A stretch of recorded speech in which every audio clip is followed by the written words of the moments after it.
하나님의 말씀 창세기 47장 11절 말씀부터입니다.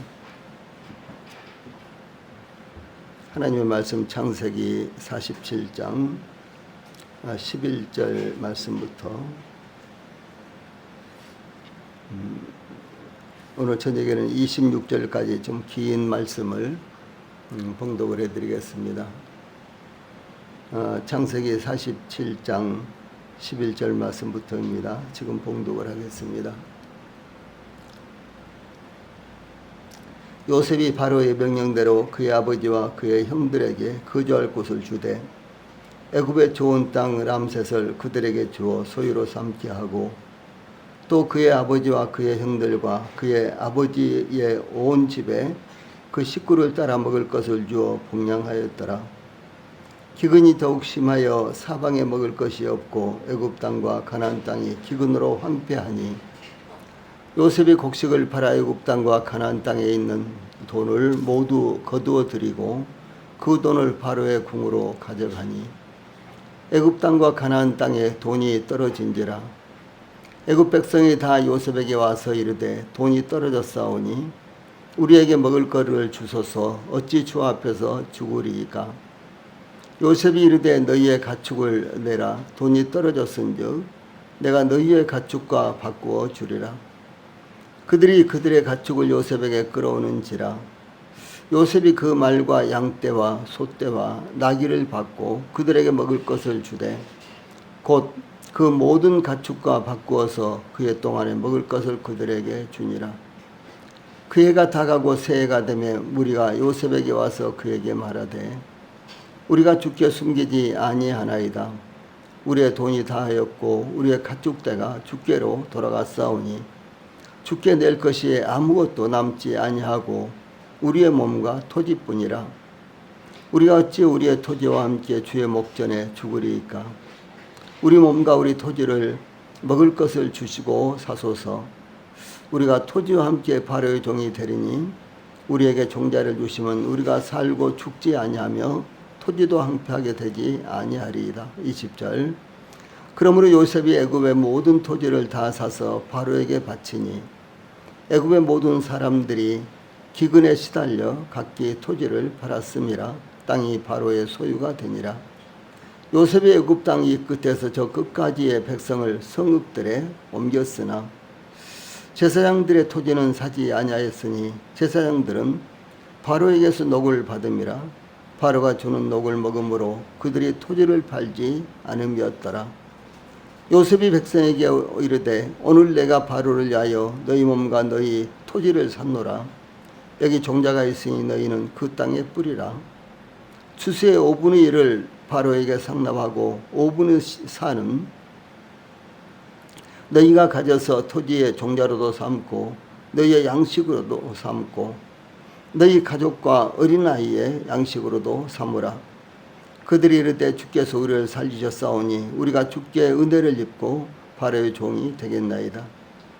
요셉이 애굽 토지법을 세우매 그 5분의 1의 바로에게 상납되나 제사장의 토지는 바로의 소유가 되지 아니하여 오늘까지 이르니라. 아멘. 26절까지 봉독을 해드렸습니다. 지금 읽어드린 창세기 47장 11절로 26절 말씀을 통해서 기근을 피한 이스라엘, 이런 주제로 말씀을 전해드리겠습니다.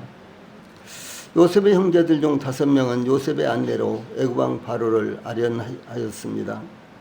애굽왕 바로는 요셉의 형제들에게 너희 생업이 무엇이냐 이렇게 묻자 요셉의 형제들은 요셉에게 지시받은 대로 종들은 목자이온데 우리와 선조가 다 그러하니이다 라고 대답을 했습니다.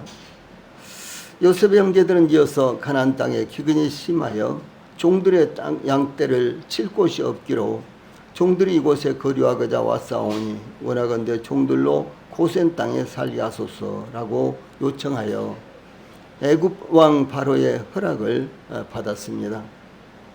이어서 요셉이 자기 아버지 야곱을 인도하여 애굽 왕 바로 앞에 서게 하였는데 야곱이 애굽 왕 바로를 축복하였습니다. 애굽 왕 바로는 내 나이가 얼마냐 이렇게 물었는데 야곱은 내 나그네 길의 세월이 130년이니이다. 내 나이가 얼마 못되니 우리 조상의 나그네 길에 연조에 미치지 못하나 짧고 험악한 세월을 보냈나이다. 이렇게 대답을 합니다. 이어서 야곱은 또다시 애굽 왕 바로를 축복하고 그 앞에서 나왔다라는 내용이 지난주에 제가 전해드린 말씀입니다. 예, 오늘 이제 전해드릴 이와 같은 말씀은 기근을 피한 이스라엘의 모습과 아울러서 이제 요셉이 이제 애굽에서 어떤 정책을 펴서 애굽 백성들로 하여금 기근을 피하게 했는가, 이런 내용이 담겨져 있습니다. 먼저 11절과 12절 말씀에는 야곱의 가족의 애굽 정착의 내용이 담겨져 있습니다. 요셉은 애굽 왕 바로가 명령한 대로 11절 그의 아버지와 그의 형들에게 거주할 곳을 주되 애굽의 좋은 땅 람셋을 그들에게 주어 소유로 삼게 하고, 이 말씀은 요셉이 그의 아버지 야곱과 그의 형제들이 애굽에 정착하도록 도왔다는 것을 의미합니다. 이와 같이 요셉이 아버지 야곱과 그의 형제들이 애굽의 좋은 땅 람셋을 그들에게 주어 소유로 삼게 했는데, 람셋은 애굽의 삼각주의 동북부 지역에 위치한 도시로서 고센 지방의 한 성읍을 가리킵니다.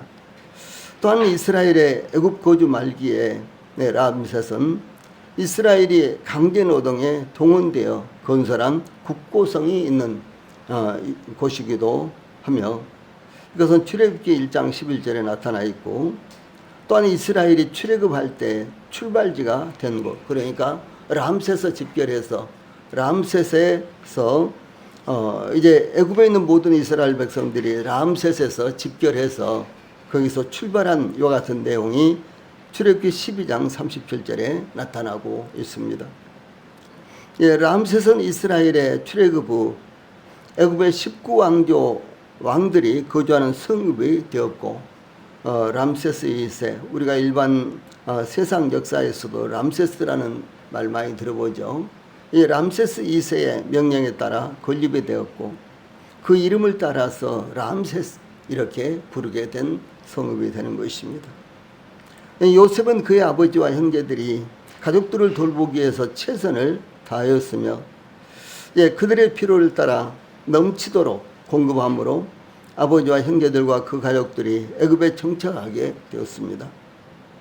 요셉은 11절 말씀 보면 바로의 명령대로 하였을 뿐만 아니라 12절에는 그 식구를 따라 이렇게 식량을 공급을 했습니다. 이러한 요셉의 자세는 의무감에 따라 돕고 섬긴 것이 아니라 자원하는 마음으로, 그러니까 아버지와 그의 가족들, 형들의 가족들을 지극정성을 다해서 마음으로 성심껏 돕고 섬겼다는 것을 의미하는 것입니다. 인간적으로 보면 요셉은 그 형들에게 그렇게 잘해주고 싶은 생각이 없었을 것입니다. 그런데도 불구하고 이런 모든 생각을 떨쳐버리고 요셉은 그 형제들과 그리고 그 가족들까지도 지극정성을 다해서 돌보고 애굽에서 편안하게 정착하도록 이렇게 힘쓰고 있는 모습이 나타납니다.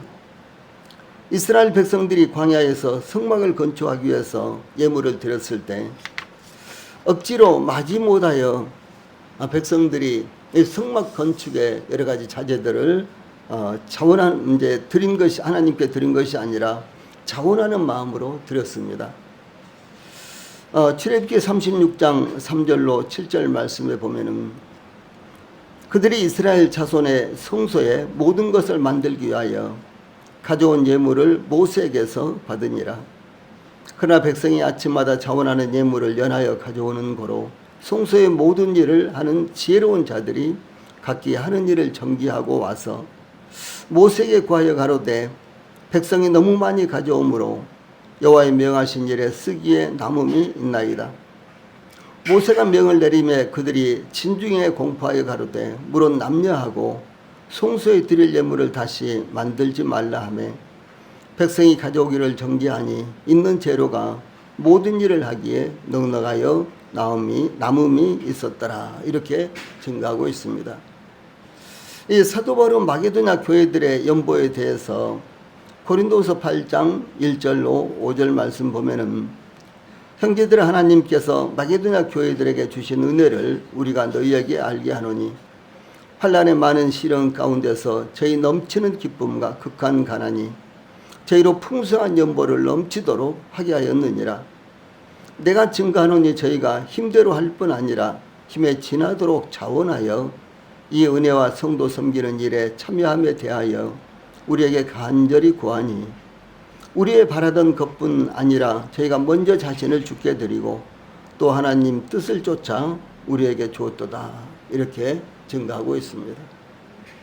이와 같이 초대교회에 마게도냐 교회는 자원하는 마음으로 이와 같이 교회들을 위해서 연보를 준비를 했고 또 이제 애굽에서 이제 탈출한 애굽에서 해방이 된 이스라엘 백성들은 광야에서 성막을 건축하기 위해서 이제 자원하는 마음으로 하나님 앞에 예물을 드리는데 그들이 갖고 있는 금부치와 은부치와 보석과 그리고 각종 목재와 기타 여러 가지 성막에 필요한 모든 이제 재료들을 자원하는 마음으로 계속해서 가져왔다라고 이렇게 기록되어 있습니다.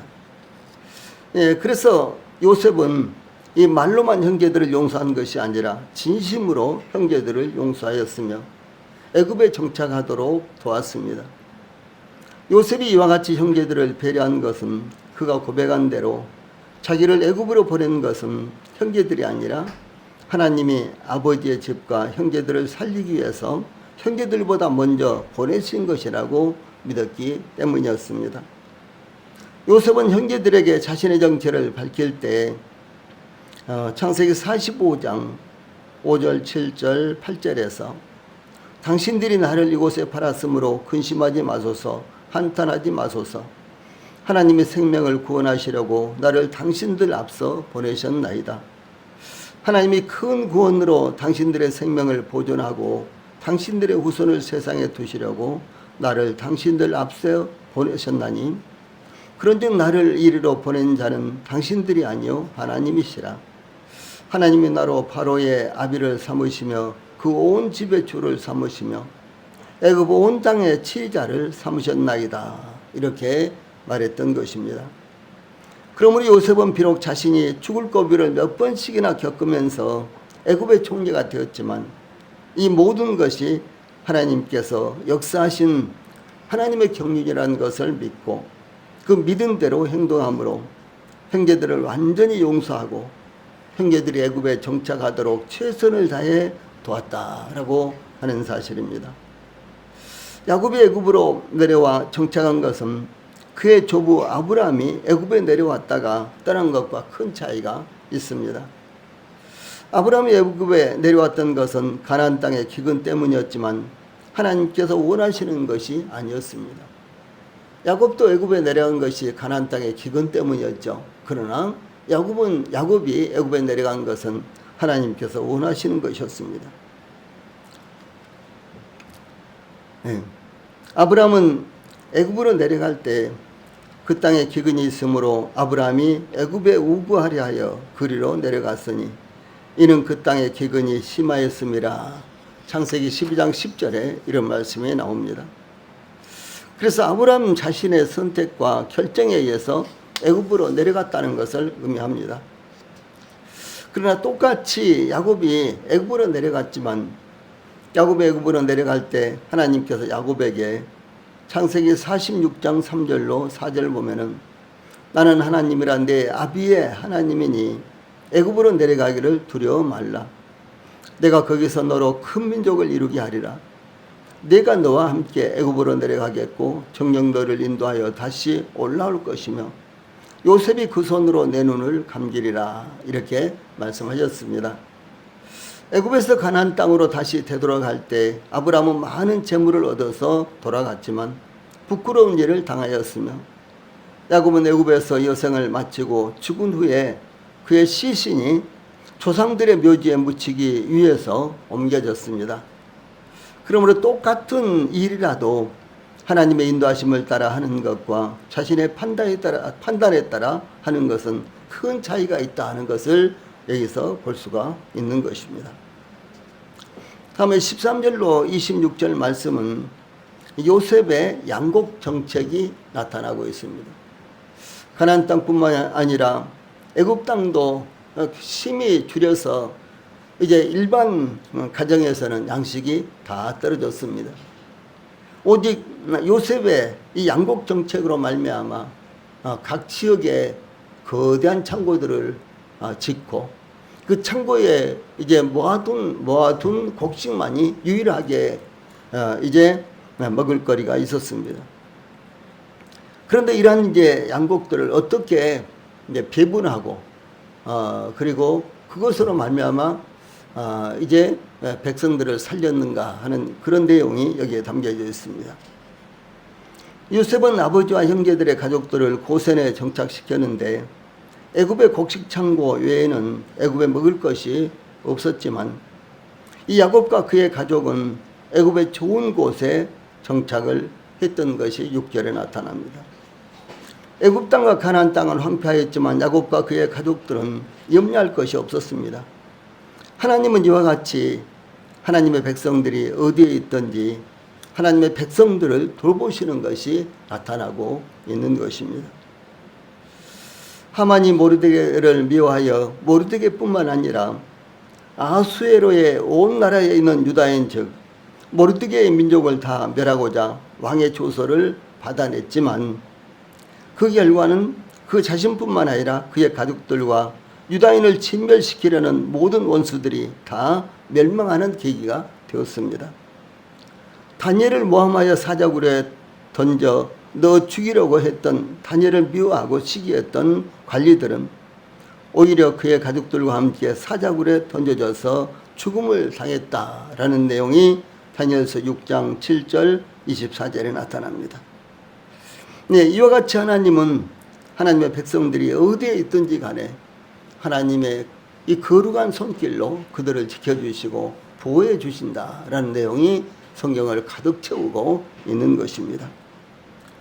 여기 13절에 기근이 더욱 심하여 사방에 먹을 것이 없고 애굽 땅과 가나안 땅이 기근으로 황폐하니라는 말씀은 요셉이 양곡 정책을 지혜롭게 실행해야 되는 상황이 되었다라고 하는 것입니다. 사방에 즉 모든 땅에 먹을 것이 없어졌습니다. 애굽 땅과 가나안 땅까지도 기근으로 인해서 황폐화되었습니다. 집안뿐만 아니라 들에 나가도 먹을 것을 얻을 수가 없었습니다. 그래서 요셉은 이와 같이 7년 동안 계속될 이제 기근을 예비하기 위해서 곳곳에 거대한 창고를 짓고 창고에 가득가득 이루 헤아릴 수 없을 정도의 곡식들을 쌓아두었습니다. 이제 애굽의 모든 사람들이 먹을 것이 떨어지자 창고문을 활짝 열고 당신들이 먹고 싶은 대로 당신들이 가져가고 싶은 대로 갖다가 이제 먹으세요. 그리고 먹고 모두 다 사세요. 뭐 이렇게 말할 수는 없는 것이었습니다. 어떻게 이 곡식을 배분할 것인가, 그것이 대단히 지혜스러운 일이 되기도 했다라고 하는 사실입니다. 여기 14절에 보면은 요셉은 곡식을 팔아 애굽 땅과 가나안 땅에 있는 모든 돈을 거둬들이고 그 돈을 바로의 궁으로 가져가는 내용이 나타납니다.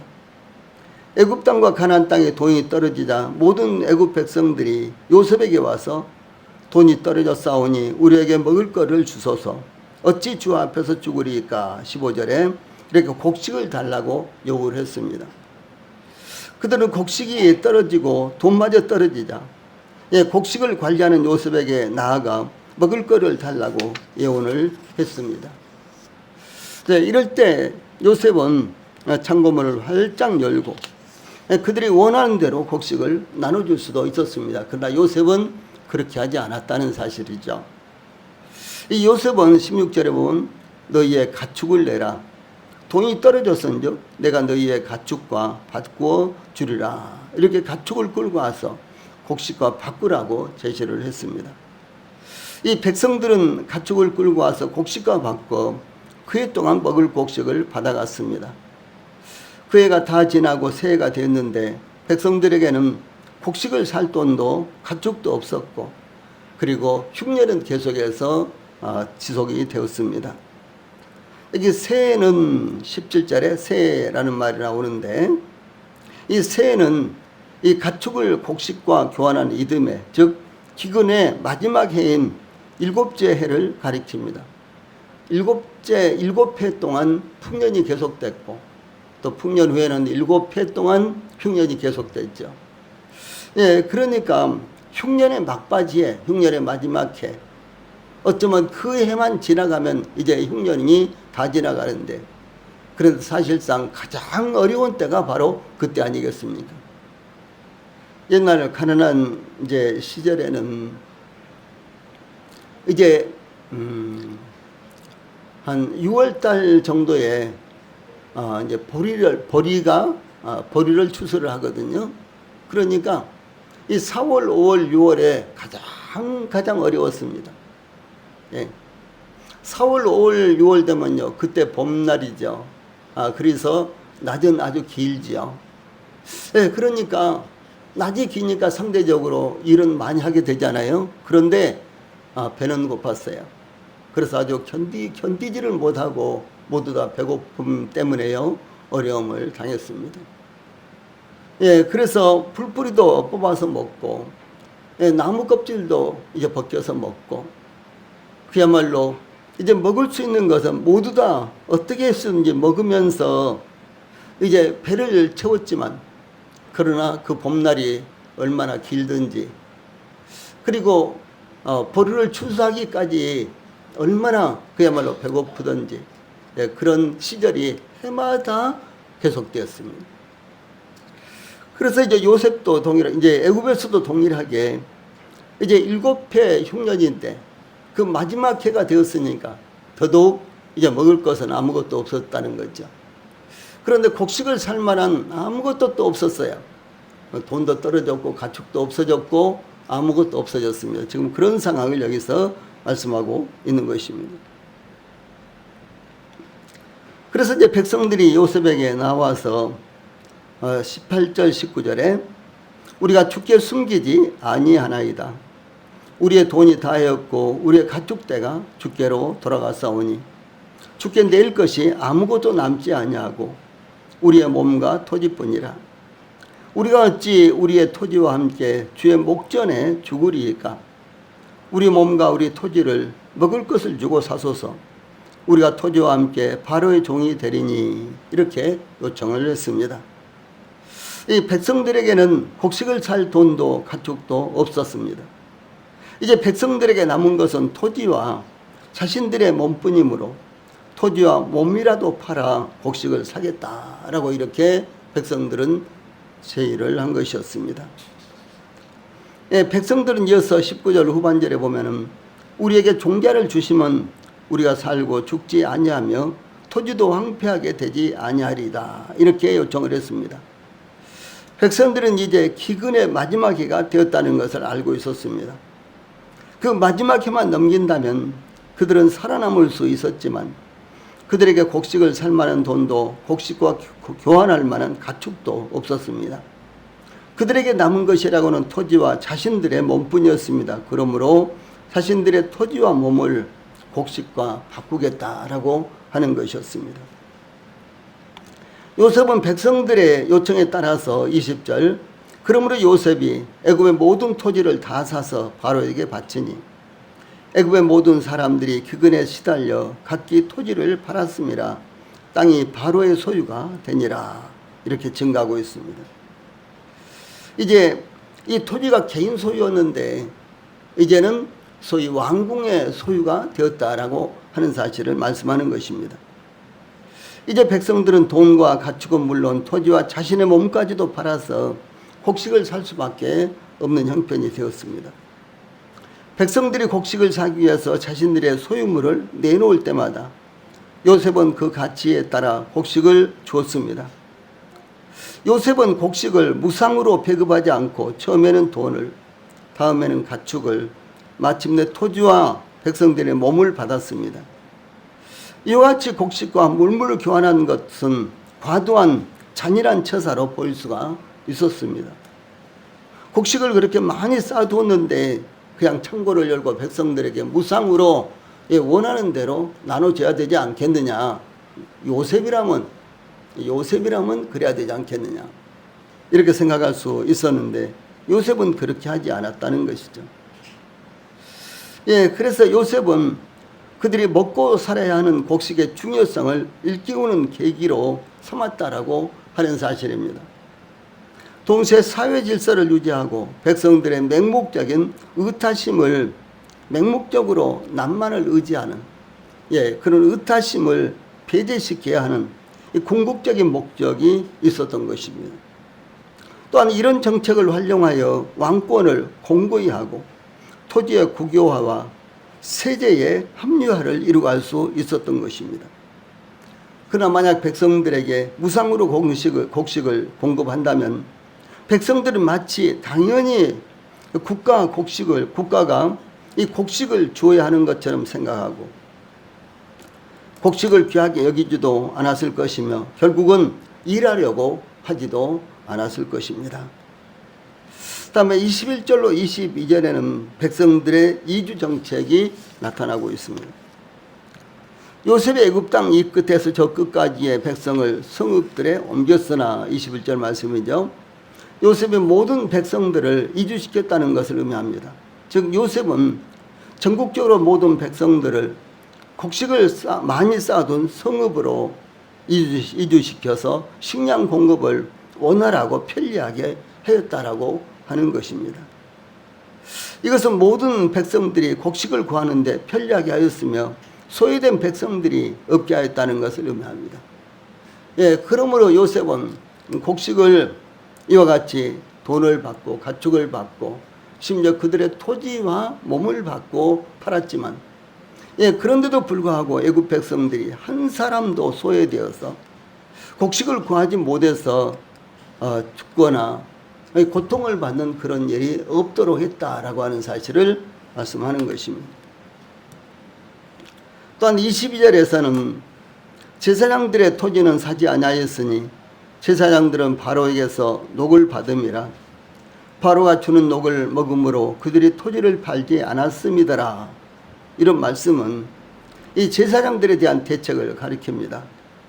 여기에 제사장들은 태양신 라를 주신으로 한 다양한 이방신들을 섬기는 제사장들을 의미합니다. 하나님을 섬기는 제사장이 아니라 이방신들을 섬기는 제사장들입니다. 이 제사장들을 이렇게 배려한 것은 당시 애굽은 종교와 정치가 분리되지 않았기 때문에 이들은 정치와 종교의 지도자들이었으며 애굽 왕 바로는 정치와 종교의 우두머리들이었습니다. 따라서 이들은 애굽 왕 바로가 주는 녹을 먹음으로 식량을 구하기 위해 땅을 팔 이유가 없었으며 국가에서도 이들의 땅을 사들이는 것은 무의미한 일이었다라고 하는 것입니다. 그러므로 비록 그들이 하나님 여호와의 제사장들이 아니었을지라도 요셉으로서는 그들을 이제 뭐 양식을 주지 않는다든가 이렇게 할 수 있는 상황이 아니었고 그들이 이제 애굽 왕과 그리고 왕 곁에 있는 이와 같은 관리들이었기 때문에 이제 그들에게도 이와 같이 최선을 다해서 선정을 베풀었다라고 하는 것을 의미합니다. 다음에 23절로 26절에는 이 토지 제도의 확립이 나타납니다. 요셉은 백성들에게 23절 오늘 내가 바로를 위하여 너희 몸과 너희 토지를 샀노라. 여기 종자가 있으니 너희는 그 땅에 뿌리라. 이렇게 지시를 했습니다. 애굽의 모든 토지는 애굽 왕 바로의 소유가 되었으며 애굽 사람들 역시 바로의 종이 되었습니다. 그러므로 애굽의 모든 백성들은 요셉이 지시하는 대로 따를 수밖에 없게 되었습니다. 이제 요셉은 흉년이 7년간 계속될 것을 명확하게 알고 있었기 때문에 애굽의 백성들에게 여기 종자가 있으니 너희는 그 땅에 뿌리라 라고 씨를 뿌릴 수 있도록 곡식의 씨앗을 제공한다는 것은 그 해가 흉년의 마지막 해가 되었다는 것을 의미합니다. 요셉은 백성들에게 씨앗을 주면서 24절 추수의 5분의 1을 이를 바로에게 상납하고 5분의 4는 너희가 가져서 이 토지의 종자로도 삼고 너희의 양식으로도 삼고 너희 가족과 어린아이의 양식으로 삼으라 이렇게 지시했습니다. 그러니까 이제 씨를 뿌려서 수확을 하면은 추수를 하면은 10분의 2는 바로에게 이제 내놓고 그리고 10분의 8은 이제 농사를 짓는 씨를 뿌리는 백성들이 소유하도록 이렇게 했다라고 하는 사실이죠. 그래서 10분의 2는 이와 같이 땅을 이제 빌린 이와 같은 값이고 그런가 하면 또 씨앗을 빌린 이와 같은 가격이 되는 것입니다. 어떤 이들은 요셉이 경제적인 면에서 애굽인들을 바로의 예속물로 삼았다고 비난하기도 합니다. 그러나 요셉의 경제정책은 백성들에게 너무나 너그러웠다는 것을 나타내고 있습니다. 대체로 토지의 소유자가 씨앗까지 공급하면서 소작인들에게 수확량의 20%만을 받는 경우는 그 당시 거의 없었기 때문입니다. 당시 동양에서는 수확의 절반 혹은 3분의 1이 부과되던 것이 일반적이었습니다. 저희 시골에서는 저희들이 어렸을 때요, 이제 논을 빌려서 농사를 짓거나 그러면요 50%를 딱 판, 그러니까 추수를 할 때 이제 벼를 전부 다 베잖아요. 벼를 다 베가지고 이렇게 이렇게 단을 딱 묶으면요 그 자리에서 50대 50으로 이렇게 나눴어요. 땅 주인한테 50 주고 그리고 이제 농사를 지은 사람이 50을 가져가고 바로 그 자리에서 그렇게 했습니다. 이와 같이 이제 소작인들이 50대 50으로 이렇게 농사를 지은 것이요. 제가 아주 어렸을 때부터 제가 장성할 때까지 계속해서 그런 일이 이루어지고 있었습니다. 그러다가 이제 시골에 이제 농사 지을 사람들이 아주 없어지니까, 그렇죠. 사람들이 도시로 몰려들고 공단으로 떠나고 그래서 농사 지을 사람들이 아주 적어졌죠.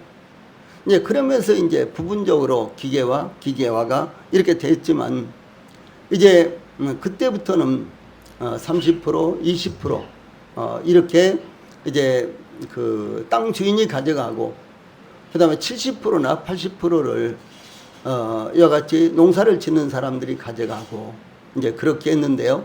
그것은 그리 오래된 일이 아닙니다. 그러니까 아주 오랜 세월 동안 50대 50으로 서로 이렇게 이제 나눴다는 것이죠. 그러므로 요셉 당시에 씨앗까지 주면서 8대 2로 이렇게 이제 분할했다는 것은 요셉이 비록 애굽이라는 나라에서 총리로 있었지만 아주 선정을 베풀었다라고 하는 사실을 알 수가 있는 것입니다. 특히 애굽 백성들은 요셉이 20%를 애굽왕 바로에게 상납하라고 지시하자 여기 25절에 보면 그들이 이르되 주께서 우리를 살리셨사오니 우리가 주께 은혜를 입고 바로의 종이 되겠나이다. 이렇게 대답을 했습니다.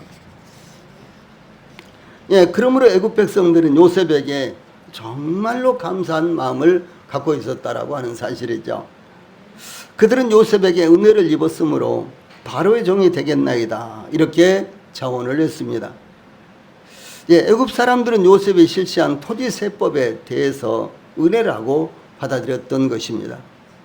즉 애굽 사람들은 애굽왕 바로의 종이 되는 것도 은혜라는 것이었습니다. 그러므로 애굽 사람들은 오직 지혜로운 총리 요셉으로 인해서 극심한 흉년을 죽지 않고 보냈으며 요셉이 세운 토지 징세 제도에 만족했으며 흉년이 끝나면서 다시 씨를 뿌리게 된 것이 요셉이 베푼 은혜라고 생각했다라고 하는 사실입니다. 이 고대 사회에서 경제적인 자립 능력이 없는 경우 스스로 원해서 자기 몸을 팔아서 종이 되는 경우가 많았습니다. 레위기서 25장 39절에 보면 그런 경우가 나타나죠. 예, 어떤 경우 종과 주인의 관계는 피보호자와 보호자의 관계였고 약탈당하는 자와 수탈자의 관계가 아니었다라고 하는 것입니다. 무슨 말인고는 자원해서 종이 되었기 때문에, 예, 마지못해서 몸을 빼앗긴다든가 그런 것이 아니라 자원해서 종이 되었기 때문에 이런 관계가 되었다라고 하는 것입니다. 여기 마지막으로 26절 보면은 요셉의 애굽 토지법을 세우매 그 5분의 1이 바로에게 상납되나 제사장의 토지는 바로의 소유가 되지 아니하여 오늘날까지 이르니라. 이 말씀은 요셉이 세운 토지 제도가 확립이 되어 백성들에게 받아들여졌고 그것이 오늘날까지 제도화되었다라고 하는 것을 의미합니다. 이 좋은 제도는 받아들여지지 않거나 실행되지 않으면 그 제도로 인해서 유익을 볼 수가 없습니다. 그러므로 요셉이 세운 토지 제도는 모든 사람들에게 유익했던 것이며 그리고 모든 사람들에게 그대로 적용됐고 받아들여졌다라고 하는 사실입니다.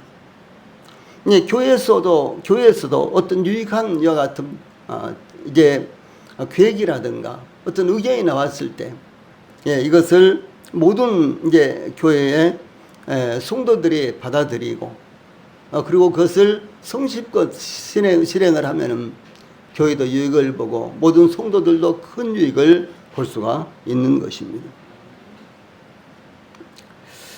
이와 같이 이제 애굽의 7년간의 풍년과 7년간의 기근, 특별히 7년의 기근, 그 흉년의 이와 같은 이제 상황이 모두 다 끝났습니다. 그런데 이 사건을 통해서 우리는 이 7년간의 기근의 모형을 성경에서 발견할 수가 있다라고 하는 사실입니다. 애굽에서 발생한 7년간의 기근과 관련하여 묘사하고 있는 역사적인 사건이 예고가 되어 있습니다. 애굽에서 일어난 7년간의 기근은 애굽에만 임한 것이 아니라 온 세계에 임한 기근이었습니다.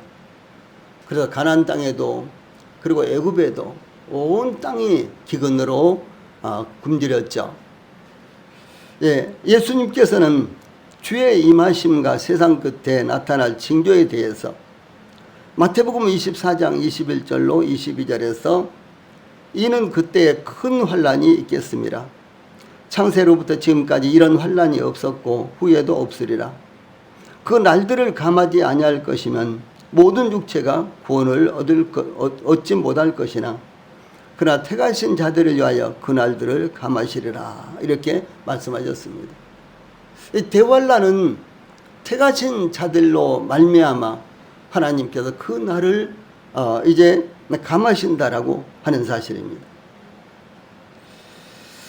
다니엘은 이 대환란에 대해서 다니엘서 12장 1절에서 그때 내 민족을 호위하는 대군 미가엘이 일어날 것이요 또 환란이 있으리니 이는 개국 이래로 그때까지 없던 환란일 것이며 그때 내 백성 중 무릇 책에 기록된 모든 자가 구원을 얻을 것이라.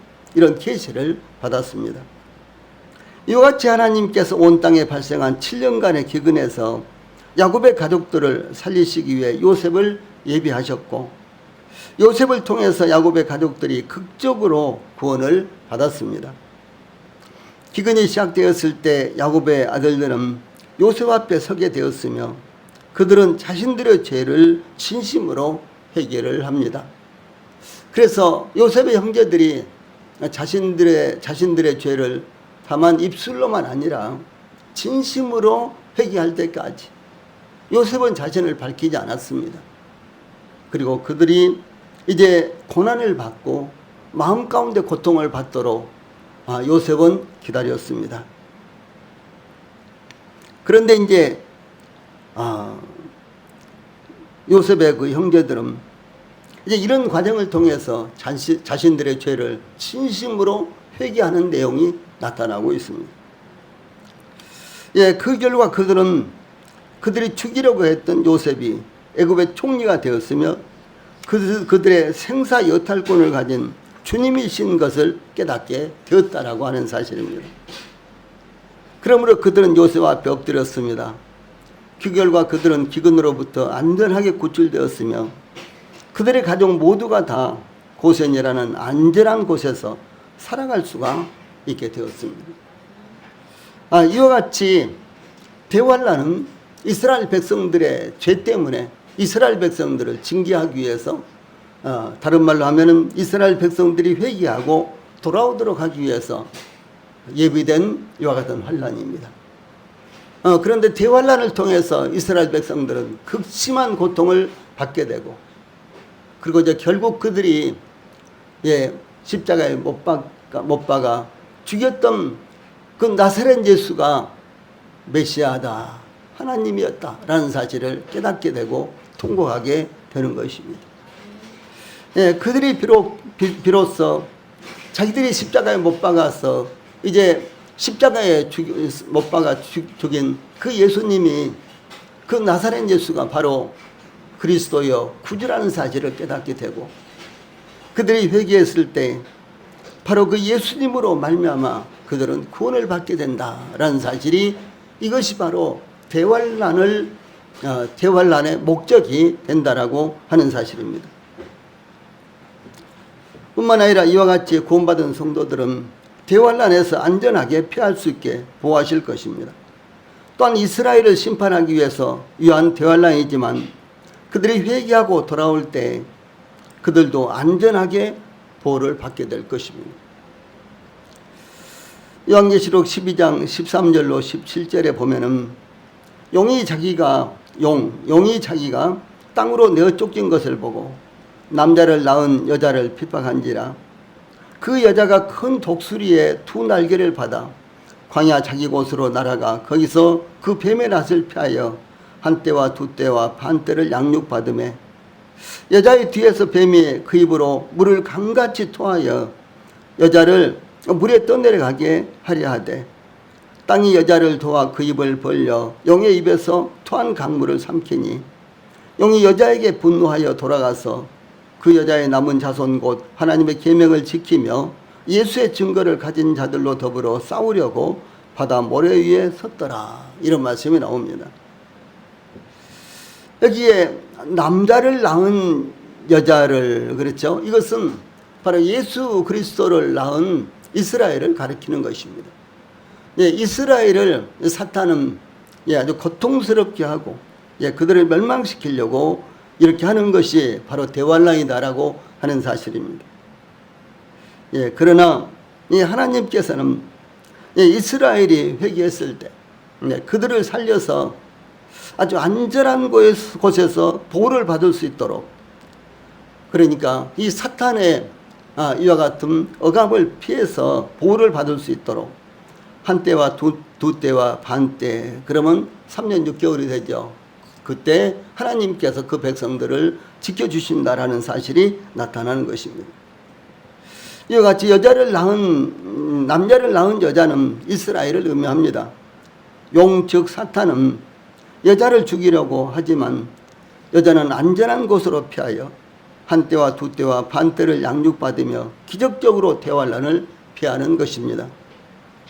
이와 같이 하나님은 자기 백성들을 모든 환란에서 보호하시며 피하게 하심으로 안전하게 지켜주신다라고 하는 사실입니다.